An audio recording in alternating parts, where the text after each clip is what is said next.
Na paz, rapaziada. Por que vocês estão bem hoje? Hoje vocês estão bem por quê? Estou bem porque hoje estou aprendendo uma regra a mais de português. Eu não sei o porquê de tantas dúvidas. O porquê é uma causa que pode ser resolvida e é isso que nós iremos fazer agora. Eu sou o professor Ricardo Curish. Se você não se inscreveu, por favor, se inscreva aqui abaixo porque nós iremos dar dicas para o seu dia a dia e, sobretudo, para os vestibulares que os senhores irão enfrentar aí nos finais de todos os anos. Maravilha?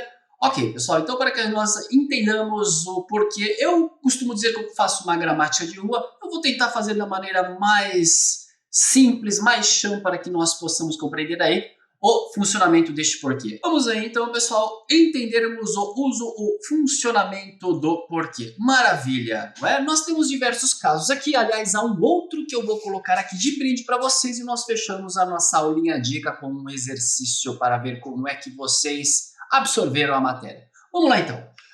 Comecemos com o caso mais simples e corriqueiro aqui, que é o porquê separado. Todos vocês sabem, porque é aquele que nós colocamos em início de uma pergunta, não é? Então, se houver ponto de interrogação, eu vou lá e coloco o porquê separado. Calma, calma, calma, porque nem sempre vai ser assim. Vamos mudar um pouquinho esse tipo de ideia em relação ao uso deste porquê separado? Guarda através da seguinte maneira, pessoal, porque talvez eu tenha uma pergunta indireta, assim, ponto de interrogação, e é este porquê aqui, senhores, que nós iremos usar, maravilha? Então você vai fazer o seguinte, para guardar este porquê aqui, é aquele que você consegue trocar pela expressão por qual motivo, por qual razão, maravilha? Então vamos aqui ao primeiro exemplo, olha lá. Por que você não veio à aula? Por qual motivo você não veio à aula? Percebem? Então, neste caso, eu coloquei o exemplo mais típico e mais corriqueiro, que é aquele que nós temos ponto de interrogação. Mas, como eu havia dito, em alguns casos, talvez seja novidade para alguns, o porquê separado é usado também quando não há ponto de interrogação. Por exemplo, se tivermos aqui, não sei por que ele está faltando, não sei por qual motivo ele está faltando. Vejam, então, aqui que eu tenho até uma pergunta indireta, não há ponto de interrogação. Guardem através deste pequeno detalhe. Maravilha, pessoal? Se você conseguiu trocar pela expressão por qual motivo ou por qual razão, você coloca porquê separado. Beleza? Continuemos. Este porquê é aquele que causa um certo arrepio no aluno, né? No candidato. Vamos lá, pessoal. Qual é a diferença do porquê separado com acento do primeiro porquê? Praticamente nenhuma. Este porquê separado com acento, ele é tão parecido com o primeiro, mas com uma pequena ressalva. Ele também pode ser trocado pela expressão por qual motivo, mas agora, pessoal, ele aparece no final da oração. Vamos pegar o primeiro caso aqui, o primeiro exemplo que eu dei para vocês. Por que você não veio à aula? É só inverter, pessoal. Você não veio à aula por quê? Entenderam? É essa brincadeira. Uma outra coisa, gente. Se tivesse um ponto ou uma vírgula aqui e o porquê estivesse retomando a informação anterior, continuaria deste jeito aqui. Você não veio à aula, vírgula. Por quê? Porque separado com acento. Você não veio à aula, ponto. Por quê? É este porquê, separado com acento circunflexo, pois ele está retomando a informação anterior, beleza? E, como eu havia dito, não há necessidade de termos um ponto de interrogação. Por exemplo, eles mudaram, mas ninguém sabe por quê. Mas ninguém sabe por qual motivo eles mudaram, beleza? Vou dar mais uma dica aí para você guardar, hein?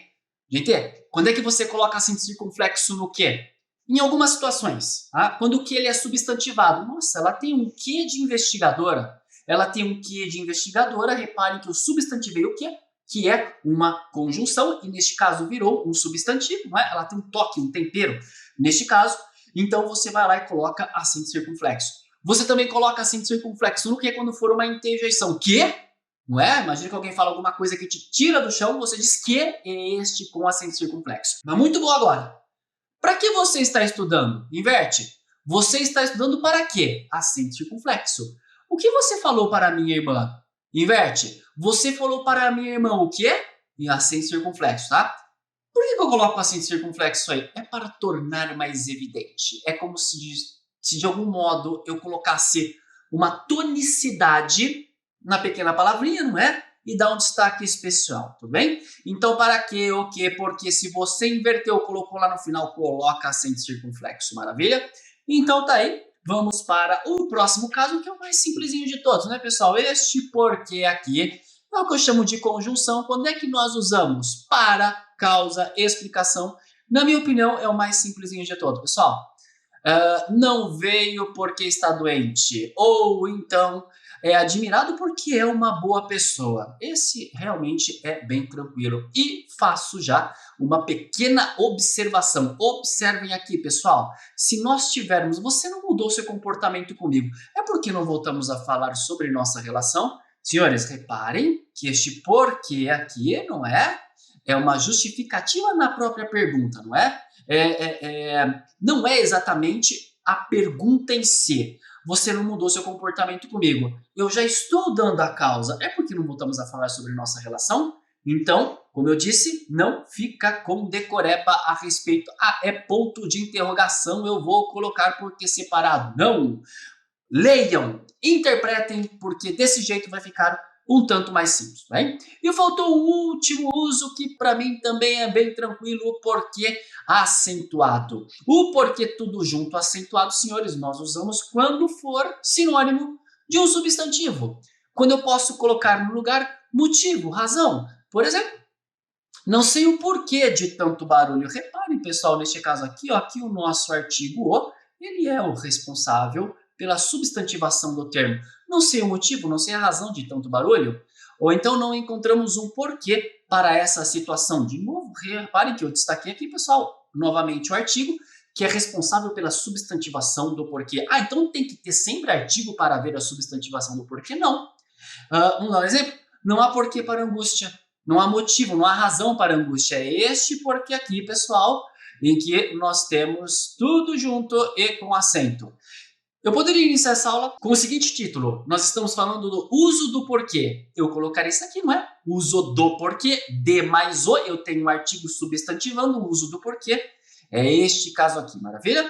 Então tá aqui, pessoal. Estes são os 4 casos em que nós temos o porquê. Há um outro que, na verdade, não tem nada a ver e a gente fala agora para que vocês percebam o funcionamento, tá?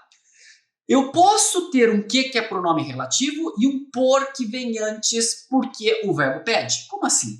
Galera, o que pronome relativo, eu sempre consigo trocá-lo por o qual, os quais, a qual ou as quais. E não tem nada a ver com o que a gente viu anteriormente, tá? Vamos dar um exemplo aqui, ó. Olha só. Esta é a causa por que lutou. Gente, por que nós colocamos o por antes do que neste caso, tá? Olha só, pergunta aqui para o verbo lutar. Quem luta, luta por alguém, com alguém ou contra alguém. Na verdade, aqui eu luto por uma causa. Por isso que o por apareceu aqui antes do que. Eu havia dito para vocês que o que pronome relativo é substituível sempre por o qual, os quais, a qual ou as quais. Eu posso trocar essa expressão por esta é a causa porque tanto luto, por esta é a causa pela qual tanto luto. Tudo bem? Então, reparem, pessoal, que o por apareceu antes do que simplesmente por conta da regência do verbo lutar. Eu poderia fazer uma pequena modificação, olha só. Esta é a causa a que todos se referem. Por que não apareceu o por e agora apareceu antes do que? Porque pergunta aqui para o verbo referir-se, pessoal. Quem se refere a algo, a alguém. Então, agora eu não coloquei por, coloquei a, pois o verbo referir-se pede esta outra preposição. Olha um outro exemplo aqui, ó. Esta é a causa com o que concordamos, novamente, porque o com apareceu antes do que, porque o verbo concordar perde esta regência. Quem concorda, concorda com alguém, com algo, por isso que o com aqui apareceu antes do que. Maravilha? Então tá aí, gente, tudo foi feito aqui para que vocês percebessem que neste caso aqui, este porquê tem uma determinada exclusividade, embora pareça com os casos anteriores. Vamos ver se vocês entenderam? Eu gostaria que vocês colocassem aqui porquê junto, separado com ou sem acento. Eu já vou fazer na sequência, caso você queira treinar, dá um pause aí e vamos lá. Não sei o porquê de tanta euforia, eu não sei o motivo ou a razão, como que é mesmo esse porquê, pessoal? Tudo junto com acento circunflexo. Você não compareceu à reunião por quê? Gente, por qual motivo? No final da oração, como que é? Separado com acento. Os caminhos por que percorremos são tortuosos. É o último caso que a gente acabou de ver, né, pessoal? Os caminhos porquê é o porquê separado, não tem nada a ver com o porquê junto, tal, que a gente viu tudo aqui. Esse porquê eu consigo trocar por os caminhos pelos quais percorremos. Porque o por aqui, pessoal, apareceu antes do que? Porque o verbo percorrer pede, quem percorre, percorre por algum caminho, tudo bem? O D, por que não desiste dessa aventura maluca? De novo, né, pessoal? É o primeiro casinho, né? É o porquê separado, por qual motivo não desiste dessa aventura maluca. E por fim, é o que eu considero mais facinho, mais tranquilo, que é a conjunção que dá a ideia de causa e explicação. Voltamos porque estávamos com muita saudade. Beleza, pessoal? Então nós ficamos por aqui. Maravilha, pessoal? Então ficamos aí com mais uma dica de porquê junto, separado. Tamo junto, muito obrigado pela atenção, um grande abraço, bom estudo para você aí. Falou!